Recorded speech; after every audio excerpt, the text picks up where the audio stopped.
South India shopping mall the wedding మంత్ర సరికొత్త wedding collection south India shopping mall. Welcome to Suman TV. గత 2 రోజుల నుంచి తెలుగు రాష్ట్రాల్లో పవన్ కళ్యాణ్ గారి పేరు మారుమోగిపోతుంది. నాట్ ఓన్లీ తెలుగు స్టేట్స్, దేశవ్యాప్తంగా చర్చకు దారితీసింది. ఎందుకంటే ఆయన డిప్యూటీ సీఎం, 5 శాఖల కీలకమైన శాఖలకి మంత్రిగా ప్రాధాన్యత వహిస్తున్నారు. ఆయన అడిగిన ప్రశ్నలకి సమాధానం చెప్పడానికి ఒక్కొక్కరు భయపడి వణికిపోతున్నారు. దాంట్లో భాగంగా చాలామంది బయటకు వచ్చి నిజాలు చెప్తున్నారు. అదొక వైపు అయితే, ఇది ఇట్లా జరుగుతున్న సమయంలోనే ఢిల్లీ వెళ్ళారు నిన్న పవన్ కళ్యాణ్ గారు.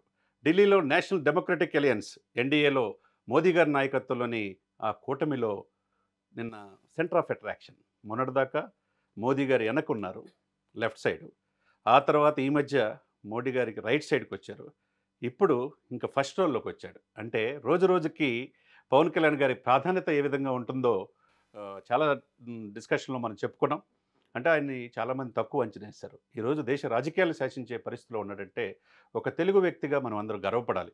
ఎందుకంటే చంద్రబాబు నాయుడు గారు మొన్న నీతి ఆయోగ్ మీటింగ్లో అన్ని రాష్ట్రాల ముఖ్యమంత్రులు, ఎన్డీఏ పాలిత ప్రాంతాలతో పాటు మిగతా రాష్ట్రాల ముఖ్యమంత్రులు కూడా సమావేశంలో పాల్గొన్నారు. మోదీ గారు దానికి హాజరయ్యారు.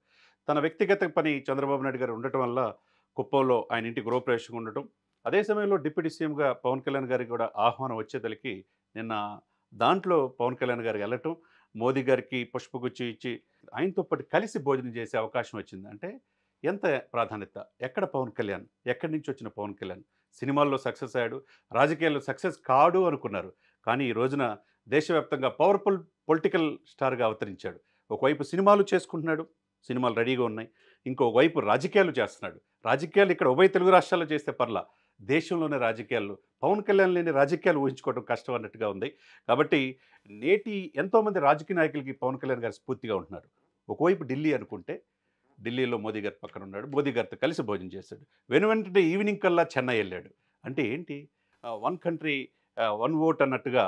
దాంట్లో భాగంగా సమావేశానికి ముఖ్య అతిథిగా తమిళనాడు బీజేపీ శాఖ వాళ్ళు పిలిపించారు. సౌందరరాజన్ అంతకుముందు గవర్నర్గా చేసిన ఆమె ఇన్వైట్ చేశారు. తర్వాత మిగతా నాయకులు, తమిళనాడు బీజేపీ అధ్యక్షుడు కూడా స్వాగతం పలికితే, దాంతోపాటు అభిమానులు అనేక మంది పవర్ స్టార్ పవన్ కళ్యాణ్ గారి సీఎం అంటూ తమిళనాడులో కూడా ఆయన ఆహ్వానం పలికారంటే ఒకే రోజు ఆంధ్ర, తెలంగాణలో ఆయన పేరు మోగింది. అదే సమయంలో ఢిల్లీ గడ్డపైన కూడా ప్రధానమంత్రి మోదీ గారు ఉండి ఒక్కసారిగా పవన్ కళ్యాణ్ అని తెలిసారు. తర్వాత కట్ చేస్తే సాయంత్రానికి చెన్నైలో ఎక్కడ చూసినా పవన్ కళ్యాణే. That is Pawan Kalyan.